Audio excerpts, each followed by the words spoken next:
వ్యసనాలు అనగానే మనలో చాలా మందికి పోక, మద్యం, డ్రగ్స్ వంటివే గుర్తుకొస్తాయి. నిజమే. అయితే వీటితో పాటు మరికొన్ని వ్యసనాలు కూడా మనల్ని శారీరకంగా, మానసికంగా కుదేలయ్యేలా చేస్తూ ఉంటాయి. గేమింగ్, గ్యాంబ్లింగ్, స్మార్ట్ ఫోన్ వ్యసనాలు ఈ కోవలోకే వస్తాయి.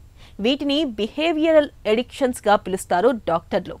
గంటల తరబడి వీడియో గేమ్లు ఆడడం, జూదానికి అలవాటు పడడం, పొద్దస్తమానం స్మార్ట్ ఫోన్ తెరకు కళ్ళప్పగించి గడపడం అనేవి మన శారీరక, మానసిక ఆరోగ్యాన్ని ఎలా ప్రభావితం చేస్తాయో, వీటి నుంచి బయటపడేందుకు ఏం చేయాలో, ఎలాంటి వైద్య సాయం తీసుకోవాలో ఇప్పుడు తెలుసుకుందాం.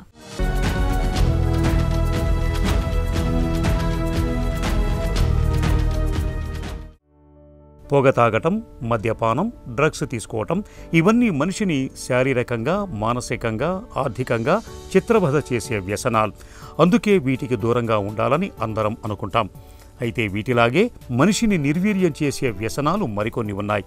అవే గేమింగ్, గ్యాంబ్లింగ్, స్మార్ట్ ఫోన్, పొద్దస్తమానం వీడియో గేములు ఆడుతూ ఉండటం, జూదం ఆడకపోతే ఉండలేకపోవటం, గంటల తరబడి స్మార్ట్ ఫోన్ మీద గడపటం.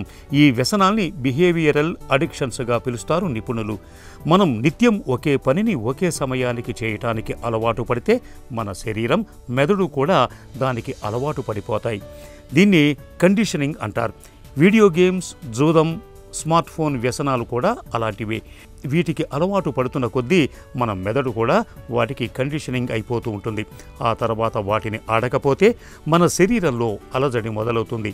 మధుమేహం, హై బీపీ, గుండె జబ్బుల్లాగే ఈ వ్యసనాలు కూడా దీర్ఘకాలిక సమస్యలుగా మారతాయని చెబుతారు నిపుణులు. So usually young boys and గర్ల్స్లో అండి ఎవరైతే డ్రగ్స్ కానీ సబ్స్టెన్స్ యూస్ చేస్తున్నారో వాళ్ళది ఫస్ట్ బిహేవియరల్ చేంజ్ ఉంటుందండి. So these are called warning signs. For example, కాలేజ్కి సరిగ్గా వెళ్ళకపోవడం, అటెండెన్స్ సరిగ్గా లేకపోవడం, బ్యాక్లాగ్స్ ఉండడం, అండ్ మోర్ టైం ఫ్రెండ్స్తో స్పెండ్ చేయడం, అంటే ఇంతకు ముందు చేసేదానికన్నా ఎక్కువ టైం స్పెండ్ చేయడం, లేట్గా ఇంటికి రావడం, అండ్ ఫ్యామిలీ టైం తగ్గియడం, సీక్రెటివ్ బిహేవియర్ చేయడం, అంటే డిన్నర్ కానీ ఫ్యామిలీ టైం ఏదైతే ఉందో ఫ్యామిలీతో స్పెండ్ చేయకుండా లోన్లీగా రూమ్లో స్పెండ్ చేయడం, అండ్ ఇరిటబిలిటీ ఎక్కువ అవ్వడం, మూడ్ ఫ్లక్చువేషన్స్ అవ్వడం, యాంగర్ ఎపిసోడ్స్ రావడం, డిమాండింగ్ బిహేవియర్ ఉండడం, థ్రెటనింగ్ బిహేవియర్ ఉండడం, మనీ స్పెండ్ చేయడం, సో అబద్ధాలు చెప్పడం. సో ఇవన్నీ చూస్తే, అంటే ఇవన్నీ నేను ఇవి ఉంటే అడిక్షన్ అని కాదు, but these are some warning signs where the family should look into. అంటే వాళ్ళ పిల్లల్లో ఇవి ఉన్నాయి అంటే somewhere something is going wrong, and ఆ secretive behaviour usually is related to some substance use or some secretive behaviour అండి. So addiction నేను first చెప్పినప్పుడు it's a very complex brain disease అండి. So it is not their fault and వాళ్ళ కంట్రోల్లో ఉండదు. It is not completely will and motivation. దీనికి client, doctor, medication, counselling, family, society అన్నీ కలిపి ఒక సపోర్టివ్ సిస్టమ్ లాగా చేస్తే డెఫినెట్లీ మనం అడిక్షన్స్లో నుంచి బయటకు రావచ్చు అండి. ఇప్పుడున్న అడ్వాన్స్ ట్రీట్మెంట్స్ డెఫినెట్లీ చాలా హెల్ప్ చేస్తాయి. గేమ్స్ ఆడటం, జూదానికి కూర్చోవటం అనేవి చాలామందికి మొదట్లో సరదాగానే మొదలవుతాయి. పార్టీల్లోనో, ఫంక్షన్లలోనో, మిత్రుల ప్రోద్బలం వల్ల, పని ఒత్తిళ్ల వల్ల అలవాటవుతూ ఉంటాయి.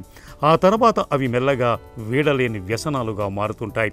ఇక స్మార్ట్ ఫోన్ వాడకం అనేది నేడు ఒక తప్పనిసరి అవసరంగా మారిపోయింది. అయితే అవసరానికి మించి ఇవాళ చాలామంది స్మార్ట్ ఫోన్ వాడుతున్నారు. తెల్లారి లేచిన దగ్గర నుంచి రాత్రి పడుకునే వరకు స్మార్ట్ ఫోన్ తెరకు కళ్ళప్పగించేస్తున్నారు. వీడియోలు, రీల్స్, షార్ట్స్ని చూస్తూ మైమరచిపోతున్నారు. ఈ వ్యసనాలతో ఉన్న పెద్ద చిక్కేమిటంటే వీటిని ఆడుతున్న కొద్దీ మన మెదడులో డోపమైన్ అనే ఫీల్ గుడ్ హార్మోన్ ఎక్కువగా విడుదలవుతూ ఉంటుంది. ఇలా అసాధారణంగా డోపమైన్ విడుదల కావటం వల్ల మనిషిలో ఒక రకమైన గమ్మత్తైన ఆనందం ఆవహిస్తుంది. ఈ అలవాటు కొనసాగుతున్న కొద్దీ మన మెదడు వాటిని మళ్లీ మళ్లీ కోరుకుంటుంది. ఫలితంగా అవి వ్యసనాలుగా మారతాయి.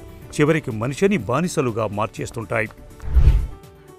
ఫర్ ఎగ్జాంపుల్, నేను ఆల్కహాల్ డైలీ తాగుతున్నాను, ఒక సబ్స్టెన్స్ని డైలీ తీసుకుంటాను. ఎప్పుడైతే నేను ఆపాలని ట్రై చేసినా, లేకపోతే ఆపినా చేతులు వణకడం, గుండెలో దడ, చెమటలు పట్టడం, నోరు ఎండిపోవడం, యాంగ్జైటీగా ఉండడం, నిద్ర రాకపోవడం, అనీజీగా అనిపించడం, వామిటింగ్ సెన్సేషన్ ఉండడం, బాడీ పెయిన్స్ ఉండడం, హెడ్ఏక్ ఉండడం, అట్ ద సేమ్ టైం ఇంకా ఎక్కువ అయితే మొత్తం బాడీ షివర్ అవ్వడం, అండ్ ఇంకొన్ని సబ్స్టెన్సెస్లో for example alcohol and sleeping పిల్స్లో ఫిట్స్ వచ్చే అవకాశం ఉంది.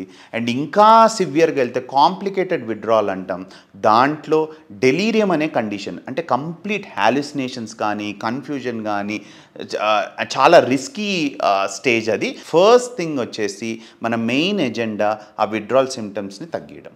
సో మెడికల్ మేనేజ్మెంట్లో మనం దానికి సపరేట్ ట్యాబ్లెట్స్ కానీ మెడికేషన్స్ ఉంటాయి, ఐదర్ ఓపీ బేసిస్ కానీ సివియర్గా ఉంటే హాస్పిటల్ బేస్డ్ ట్రీట్మెంట్ కానీ ఫస్ట్ ఒక 1 వీక్ వరకు ఆ మెడికల్ మేనేజ్మెంట్ అనేది మనం కరెక్ట్గా చేయగలిగితే they will become relaxed. So దాని తర్వాత కౌన్సిలింగ్ రోల్ అనేది చాలా ఇంపార్టెంట్ రోల్ ప్లే చేస్తుంది. అండ్ కౌన్సిలింగ్ సెషన్స్లో మోటివేషన్ అండ్ ఎన్హాన్స్మెంట్ థెరపీ కానీ కాగ్నిటివ్ బిహేవియరల్ థెరపీ కానీ ఫ్యామిలీ థెరపీ కానీ చాలా ఇంపార్టెంట్ రోల్ ప్లే చేస్తుంది. ఆరోగ్యాన్ని ఛిద్రం చేసి ఆయుష్ను హరించే ఈ వ్యసనాల విష వలయంలో కూరుకుపోతే వాటిలో నుంచి బయటపడలేని ఒక రకమైన మానసిక దౌర్బల్యం ఆవహిస్తుంది. ఈ మానసిక దౌర్బల్యం కారణంగానే చాలామంది ఈ వ్యసనాల ఊబిలో కుట్టుమిట్టాడుతూ జీవితాన్ని నరకప్రాయం చేసుకుంటూ ఉంటారు. అయితే ఈ వ్యసనాల నుంచి బయటపడాలంటే మాత్రం గట్టి సంకల్పం అవసరం. ఇలా సంకల్పించుకున్న ప్రతిసారి ఏదో ఒక విఘ్నం ఎదురవుతూనే ఉంటుంది. ఇలాంటప్పుడు మానసిక వైద్యుల పర్యవేక్షణలో కౌన్సిలింగ్, బిహేవియర్ థెరపీలు తీసుకోవాలి. ఓవైపు వైద్యుల చికిత్సలు, మరోవైపు కుటుంబ సభ్యుల సహకారంతో సడలని మనో సంకల్పంతో ప్రయత్నిస్తే గేమింగ్, గ్యాంబ్లింగ్, స్మార్ట్ ఫోన్ వ్యసనాల నుంచి తేలికగానే బయటపడవచ్చు. నేను చూసిన ఎక్స్పీరియన్స్ ఈ అడిక్షన్స్లో అండి, ప్రతి ఒక్క person who is taking his substance love to quit the substance, కానీ వాళ్ళకి దాన్ని ఎలా క్విట్ చేయాలి లేకపోతే క్విట్ చేయలేకపోవడం అవుతుంటుంది. అంటే క్విట్ చేసేటప్పుడు చాలా కష్టంగా ఉంటుంది. సో మనం సపోర్ట్ ఇచ్చి వాళ్ళ కరెక్ట్ మెడికల్ మేనేజ్మెంట్ చేస్తే మనం వాళ్ళకి చాలా హెల్ప్ చేయొచ్చు. అడిక్షన్ ప్రాబ్లమ్స్ మనకి తగ్గాలి అంటే ఒకటి మనం early assessment and prevention strategies చేయాలి. అట్ ద సేమ్ టైం ఈ ట్రీట్మెంట్ గ్యాప్ని తగ్గియాలి. అండ్ అడిక్షన్ సర్వీసెస్ పెరగాలి. అండ్ దీని నుంచి అవేర్నెస్ సొసైటీలో పెరగాలి. ఎప్పుడైతే ఈ అవేర్నెస్ కానీ ఎందుకంటే నేను చూసినప్పుడు చదువుకునేటప్పుడు సైకియాట్రీ మందులు కానీ అడిక్షన్ మందులు కానీ పీపుల్కి ఒక స్టిగ్మా ఉంది. ఇవన్నీ మత్తు పదార్థాలు, మత్తు ట్యాబ్లెట్లే ఇస్తారు, వాళ్ళు మళ్ళీ అక్కడ పడుకోబెడతారు, అండ్ ఆ ట్యాబ్లెట్స్ వాడుతూ మళ్ళీ చాలా సైడ్ ఎఫెక్ట్స్ ఉంటాయి అని చెప్పి ట్యాబ్లెట్స్ పైన చాలా స్టిగ్మా ఉందండి. సో బట్ బిలీవ్ మీ, ఇప్పుడున్న advance medications and advance counselling sessions and treatment modules చూస్తే వీఆర్ డూయింగ్ వండర్ఫుల్ జాబ్ అండి. అండ్ రీసెంట్ అడ్వాన్సెస్ అడిక్షన్లో ట్రాన్స్ మ్యాగ్నెటిక్ స్టిమ్యులేషన్ అండి, టీఎంఎస్ అనేది ట్రాన్స్ మ్యాగ్నెటిక్ స్టిమ్యులేషన్ అనేది కొత్త ట్రీట్మెంట్ మాడ్యూల్. మ్యాగ్నెటిక్ వేవ్ ద్వారా external నుంచి without any side effects and non invasive technique ద్వారా బ్రెయిన్ని ఐదర్ మనం స్టిమ్యులేట్ చేయొచ్చు లేదా ఇన్హిబిట్ చేయొచ్చు. సో స్టిల్ అడిక్షన్స్లో ఇప్పుడు నికోటిన్కి ఆల్రెడీ ఇట్ ఈస్ అప్రూవ్డ్ అండి స్మోకింగ్కి, అండ్ స్టిల్ ఫర్దర్ అడిక్షన్స్కి కూడా ఆఫ్ లేబుల్గా మేము ఆల్రెడీ ఆశాలో వీఆర్ యూజింగ్, అండ్ ఫర్దర్గా కూడా FDA and CE approvals in the next 10 years definitely అన్ని అడిక్షన్ సబ్స్టెన్స్ యూజ్ డిజార్డర్స్కి కూడా టీఎంఎస్ విల్ బి అప్రూవ్డ్. అలవాట్లు అవి మంచివైతే మనిషిని ఉన్నత శిఖరాలకు తీసుకువెళ్తాయి. అవే చెడు అలవాట్లయితే మాత్రం మనిషిని అధఃపాతాళానికి పడగొడతాయి. మన సమయాన్ని, ఆరోగ్యాన్ని గుల్లచేసి చివరికి మనల్ని చితికిపోయేలా చేసే గేమింగ్, గ్యాంబ్లింగ్, స్మార్ట్ ఫోన్ వ్యసనాల్ని మానుకోవటం అనేది పూర్తిగా మన చేతుల్లోనే ఉంది. ఎలాగైనా మానుకొని తీరాలన్న గట్టి సంకల్పాన్ని తీసుకుంటే ఈ వ్యసనాలను వదిలించుకోవటం ఏమంత కష్టం కాదు. వ్యసనాలకు అలవాటు పడ్డ మన శరీరం మొదట్లో మొరాయిస్తుంది, తిరిగి వాటి వైపు వెళ్లేలా మనసు లాగేస్తుంది. ఇక్కడే మనసును గట్టిగా చేసుకోవాలి.